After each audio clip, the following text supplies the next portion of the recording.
Hi piano players, Leah here from Lekela Music, and today we're going to talk about the age-old question, how long is it going to take me to learn piano?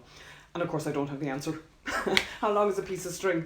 But I do have some ideas to run past you that might help to put the process in perspective and maybe help in those moments when you feel like, maybe you're not getting anywhere and you're ready to give up.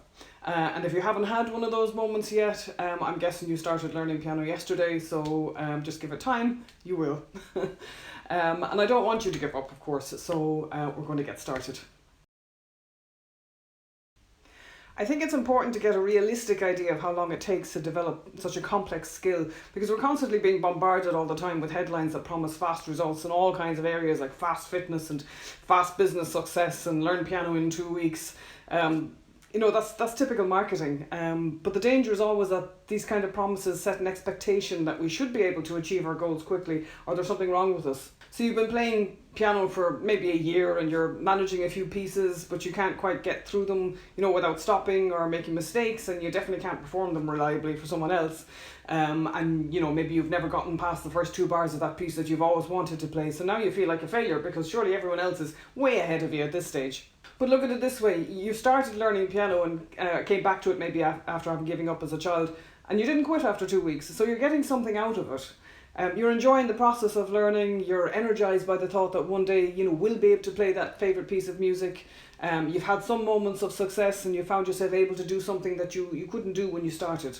So it's not a race, and of course there's no time scale that says that after this amount of time you should be at this particular level. But I can tell you, it takes longer than you think. So think of it as a musical martial art. If you've ever studied taekwondo or karate or any of the martial arts, you won't feel at all bad if you're not a 7th dan black belt in 2 years, because there's an inbuilt understanding in martial arts that it's a way of life, it's a philosophy, it's a journey that can take a lifetime, and we reach our various milestones when we're ready to reach them.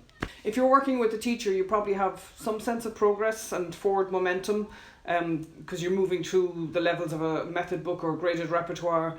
But if you're studying on your own, you might sometimes feel like you're going around in circles or getting stuck. So I would suggest that you consider buying some collections of pieces at different levels to work on alongside your method book. That can certainly help, and I would suggest not rushing through the different levels, but taking your time in each one to work on plenty of pieces in different styles and at different levels, actually.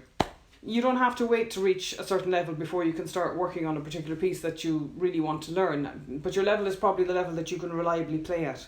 So in other words, you can work on a grade 5 level piece, why not? But if the pieces that you can play easily are at grade 1 level and you're doing most of your work at grade 2 level, then you're probably a grade 1 player, and you'll be a grade 2 player when you're working on grade 3 or grade 4. So your true level is the level that you can easily play at, but you're always going to be pushing that boundary out.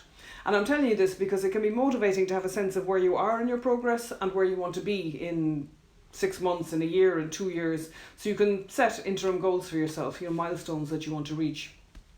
It might be useful for you to get an idea of how much work goes into passing each level in the graded exam system.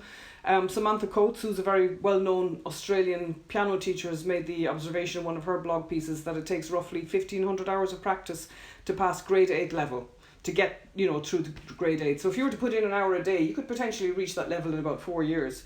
But realistically, for most people, it's hard to do that kind of work consistently unless you're very dedicated. A more likely timeline to reach that level is about 10 years. And to go back to our martial arts analogy, that's about equivalent to reaching black belt level in that time frame, which is considered normal.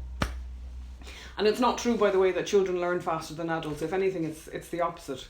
I think it's just that kids do their practice as a matter of course along with their homework, and they're less aware of the passage of time, so it feels to them like they learned it all magically.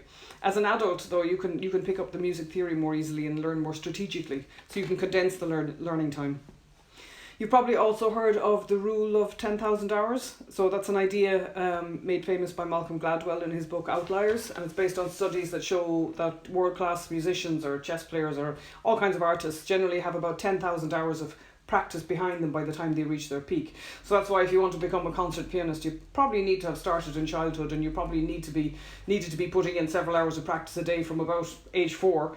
If you're starting now, you could get there in about 10 years with 3 hours a day. But luckily you probably don't need to do that to be able to play all the pieces that you want to learn. I mean, it really just highlights how vast the repertoire for piano is and how much of it lies beyond a grade 8 level. And again, going back to our martial arts idea, getting to black belt level, roughly our grade 8, is just the start of advanced practice, and there's plenty of road still to go beyond that. Another important factor is the quality of practice that you put in. So that's probably a topic for another video, so I won't go into depth here, but just to say that sitting at the piano and being half-assed about it doesn't really count. And just playing through your pieces without listening to the quality of your playing, without thinking about what needs to improve, doesn't really count. Practice has to be focused on problem solving. It has to be intentional if you want to get better. Of course, there'll be days when you don't have the time or the energy for that, and then obviously you might just have a playthrough as a placeholder. But that needs to be the exception rather than the rule. So the question of how long it takes to learn piano really depends on your personal goals. What does that mean to you? Maybe your goal is just to be able to play one particular piece, or to be able to play the chords for a number of songs, or to pass a particular grade level, or maybe you have your heart set on taking it to a professional level. You can certainly devote a lifetime to the study of music and piano. One last very important point, keep in mind that progress in anything is rarely linear. You'll absolutely have stretches of time when you feel like you're making no progress at all for the longest time, and then suddenly you'll notice that you've jumped ahead. So don't ever give up because you think that you're not getting anywhere. You could be on the verge of a big leap forward. So have faith and keep going. I've experienced this myself at various times. Things just suddenly click into place at a certain level. And of course, it's like climbing a hill and reaching a peak only to have the next higher peak appear in the distance, but it's still a good feeling.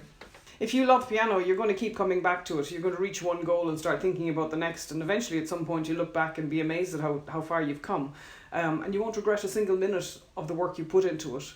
So look, let me know what keeps you motivated. I always love to hear from you.